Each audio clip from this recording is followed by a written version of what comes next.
Study in Finland with spouse and dependent kids. इस video को start करने से पहले मैं आप सबका स्वागत करता हूं। मेरी तरफ से आप सबको नमन है।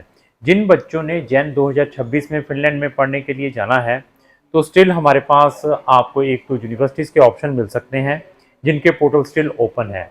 तो जिन बच्चों ने अगस्त 2026 में पढ़ने के लिए जाना है तो वहाँ की जो यूनिवर्सिटीज़ हैं आई थिंक सो एक आधे महीने में ओपन होने वाली भी हैं। तो ऐसा है कि फिनलैंड के जो अभी बैकलॉग पड़े हुए हैं उनके बारे में हमारी डिस्कशन रहेंगी। फिनलैंड में जाने से पहले क्या प्रिकॉशंस लेने चाहिए, मैं बहुत सारी वीडियोस में बार बार बताता हूं कि अपनी रिसर्च जरूर करें। अगर आप रिसर्च करते हैं तो आप अपने लाखों रुपए बचा सकते हैं और अपना इंपॉर्टेंट टाइम भी बचा सकते हैं। अभी फिनलैंड में हम पिछले लंबे समय से बच्चों को वहाँ पर हायर स्टडीज़ के लिए भेज रहे हैं। तो जाने से पहले क्या प्रिकॉशंस लेने हैं, मैं सबसे पहले बताऊँ कि रिसर्च आपकी बहुत ज़रूरी है। आपको ये लगता है कि मैं वहाँ जाकर ईजीली अपनी नेक्स्ट ईयर की जो ट्यूशन फीसेस है ईजीली जनरेट कर लूँगा, इन चीज़ों को अपने माइंड से निकालें। अभी फिनलैंड में किस टाइप के इंटरनेशनल स्टूडेंट्स के लिए जॉब्स हैं, वहाँ पर वेजेस क्या मिलते हैं इंटरनेशनल स्टूडेंट्स को, उसके बारे में डिस्कस करूँगा। जो बैकलॉग पड़े हुए हैं उन बैकलॉग का पेंडेंसी का कारण क्या है उसके बारे में भी हमारी जो डिस्कशन रहेगी। तो फिनलैंड में हमारे पास कुछ ऐसी भी यूनिवर्सिटी हैं जो बच्चे की एक सेमेस्टर की फीस भी पे करके वहाँ पर जा सकते हैं।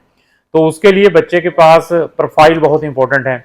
हमारे पास वहाँ पर ऐसी यूनिवर्सिटी भी है जिसमें बच्चे की साल की fees after early bird discount सिर्फ 6500 यूरो से लेकर 6500 यूरो से लेकर 7000 यूरो की पे करके भी जा सकता है।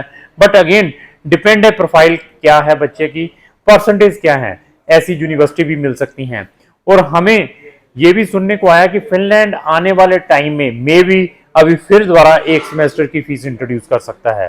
तो फिनलैंड की बहुत सारी यूनिवर्सिटीज बच्चों को 10% से लेकर 20% का अर्ली बर्ड डिस्काउंट भी प्रोवाइड करती हैं। वो भी हम बच्चों को हेल्प करते हैं कि कौन सी यूनिवर्सिटी ये अर्ली बर्ड डिस्काउंट प्रोवाइड करती हैं। फिनलैंड में नर्सिंग में जाने से पहले क्या प्रिकॉशंस लेने हैं, फिनलैंड में कौन सी ऐसी यूनिवर्सिटीज हैं जहां पर बच्चा विदाउट आयल्स भी एडमिशन ले सकता है। अभी ये नहीं मैंने बता दिया कि विदाउट आयल्स अभी आप कहें कि मैं स्टेट बोर्ड का पास हूं, मेरे 50% है, मुझे भी आप भेज दीजिए। लेकिन अगेन डिपेंड है आप कौन से बोर्ड से पढ़े हुए हैं, आपकी 12th की स्ट्रीम क्या रही है। ऐसे बहुत सारे ऑप्शन हैं स्टूडेंट्स के लिए। इवन जो बच्चे यहाँ से गलत प्रोग्राम्स में जाते हैं मैं उनको बार बार कहता हूँ कि वो अवॉइड करें। जो बी टाइप रेजिडेंसीज में जाते हैं मैक्सिमम जो बच्चे, वो चाहे वो वोकेशनल प्रोग्राम में जाएं चाहे वो वहां पर पीजी डिप्लोमा में जाएं, ऐसे प्रोग्राम में जाने का कोई भी बेनिफिट नहीं है। जस्ट आपको वहां की एक एंट्री मिलेगी, उसके अलावा आपको कोई बेनिफिट नहीं है। उन प्रोग्राम्स को भी अवॉइड करना चाहिए। जो बच्चे फिनलैंड में पहुंच जाते हैं फर्दर आगे अपनी यूनिवर्सिटी को चेंज करवाना चाहते हैं, means one university to another university में ट्रांसफर लेना चाहते हैं, उनमें भी हम बच्चों की हेल्प करते हैं। जो बच्चे इनसाइड फिनलैंड में हैं, फिनलैंड से अनदर कंट्री में जहां पर फ्री स्टडी है, जैसे इटली में फ्री स्टडी साथ में 8000 यूरो का स्कॉलरशिप है, या जर्मनी में फ्री स्टडी है, या ऑस्ट्रिया में फ्री स्टडी है, ऐसी कंट्रीज के एडवांटेज लेना चाहते हैं उसमें भी हम आपकी हेल्प कर सकते हैं। तो अभी मैं ये बताऊं कि फिनलैंड के पास बहुत सारे बैकलॉग्स पड़े हुए थे जो स्पाउस केसेस थे। तो वो जो बैकलॉग पड़े हुए थे जिन्होंने नवंबर में अपनी एप्लीकेशन सबमिट करवाई थी 2024 में, उनकी जो पेंडेंसी है दे आर क्लियरिंग। तो ये क्लियर हो रहे हैं। हमारे जितने भी पेंडिंग केस थे वो सारे के सारे क्लियर हो चुके हैं। तो अभी जो पेंडिंग पड़े हैं, जो स्टूडेंट ने जाना है, तो बच्चों के स्टूडेंट्स के केस भी मिगरी के पास पिछले 6 महीने से ज़्यादा पेंडिंग पड़े हुए हो चुके हैं। तो उनके भी अभी सप्लीमेंट आने स्टार्ट हुए हैं। मीन्स आज की डेट में फिनलैंड में भी आप ये लेकर चलो 3 महीने से लेकर 9 महीने स्टूडेंट वीज़ा अप्रूवल में भी लग रहे हैं जो बच्चे की रेजिडेंसी अप्रूव होकर आ रही है। तो फिनलैंड एक ऐसी कंट्री रहा है कि आपका रेजिडेंसी कार्ड जब हम अप्लाई करते थे तो विद इन 1 डे के अंदर, 1 वर्किंग डे के अंदर भी रेजिडेंसी परमिट अप्रूव हुए हैं। किसी का 5 दिन के अंदर, किसी का 10 दिन के अंदर, किसी का 15 दिन के अंदर, किसी का महीने के अंदर।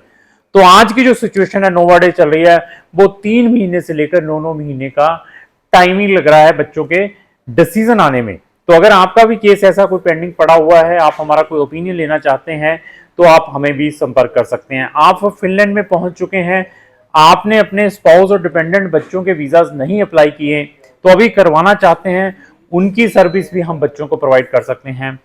आपने फिनलैंड में जब अपना रेजिडेंसी परमिट अप्लाई करना है तो आपको 10,000 यूरो तक के फंड्स दिखाने पड़ते हैं। तो वो फंड दिखाने कैसे हैं, उनके लिए कौन से एविडेंस होने चाहिए। सम बच्चों के पास फंड्स नहीं होते हैं, उनमें हमारा कोई टेक्निकल ओपिनियन लेना चाहते हैं तो उसमें भी हम बच्चों की हेल्प कर सकते हैं। तो मैंने फिर बताया फिनलैंड की यूनिवर्सिटीज बच्चे को 10 से लेकर 20% तक का स्कॉलरशिप भी प्रोवाइड करती हैं। हमारे पास ऐसी यूनिवर्सिटीज भी हैं जिसमें आपकी साल की फीस 6500 यूरो से लेकर 7000 यूरो की भी आ सकती है, but profile is very important.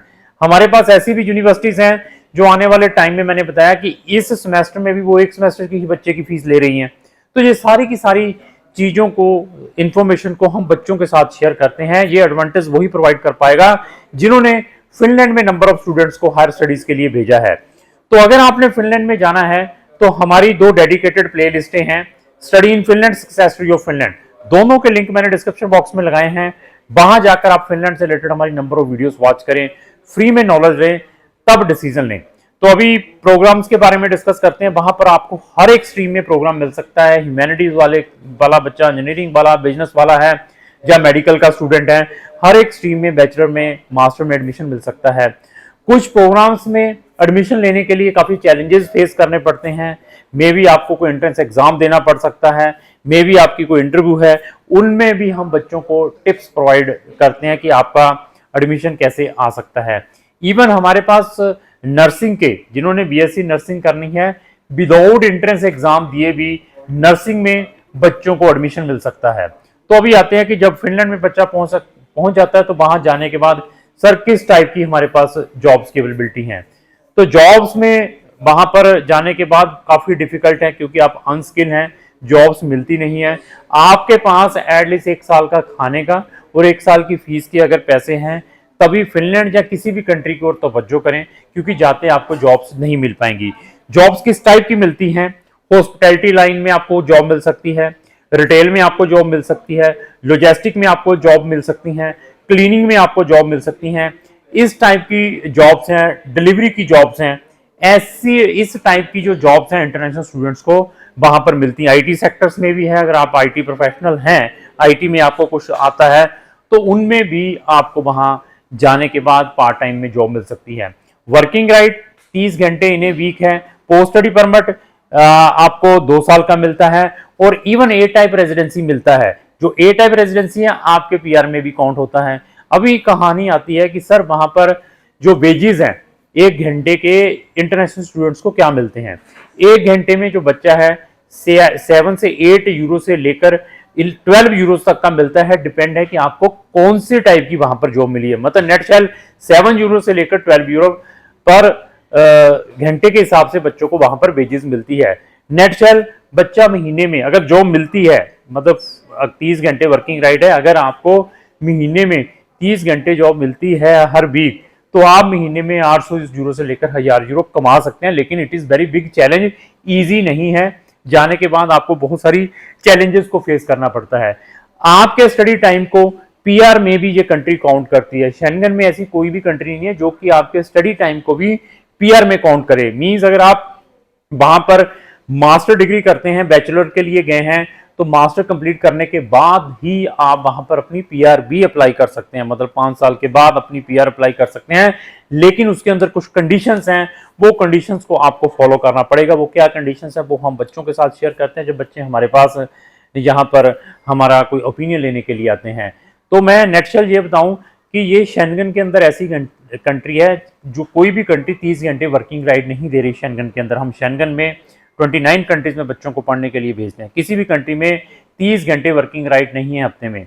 तो किसी भी कंट्री में 2 साल का पोस्ट स्टडी परमिट डायरेक्टली नहीं है, इधर वो बैचलर या मास्टर के बाद यहाँ पर आपको 2 साल का पोस्ट स्टडी परमिट भी है और आपका जो स्टडी टाइम है वो भी पीआर के अंदर काउंट होता है। लेकिन वहां जाने के बाद चैलेंजेस को जो है वो फेस आपको जरूर करना पड़ेगा। तो अगर आपने फिनलैंड में जाना है, उन्हीं टेक्निकल लोगों की हेल्प लें जिनको इन चीजों के बारे में पूरा नॉलेज है। इवन जेन इनटेक के लिए स्टिल हमारे पास ऑप्शंस हैं। उन बच्चों के लिए जिन्होंने अपनी स्कूलिंग सीबीएसई बोर्ड से कंप्लीट की है वो स्टिल हमें कांटेक्ट कर सकते हैं। लेकिन अनदर स्टूडेंट्स के लिए हमें चेक करना पड़ेगा कि जेन में अभी कुछ मिल पाएगा या नहीं मिल पाएगा। तो अगर आपने अपना केस किसी अनदर कंसल्टेंट के थ्रू भी अप्लाई किया है, एडमिशन नहीं है, आपका रेजिडेंसी परमिट पेंडिंग है, आपको किसी भी टाइप की कोई डिफिकल्टीज है, तो आप हमें दिए हुए नंबरों पर संपर्क कर सकते हैं। तो लास्ट में मेरी यही रिक्वेस्ट है, अगर आपको जो मेरी वीडियो अच्छी लगी उसको लाइक एंड शेयर करना ना भूलें। Thank you.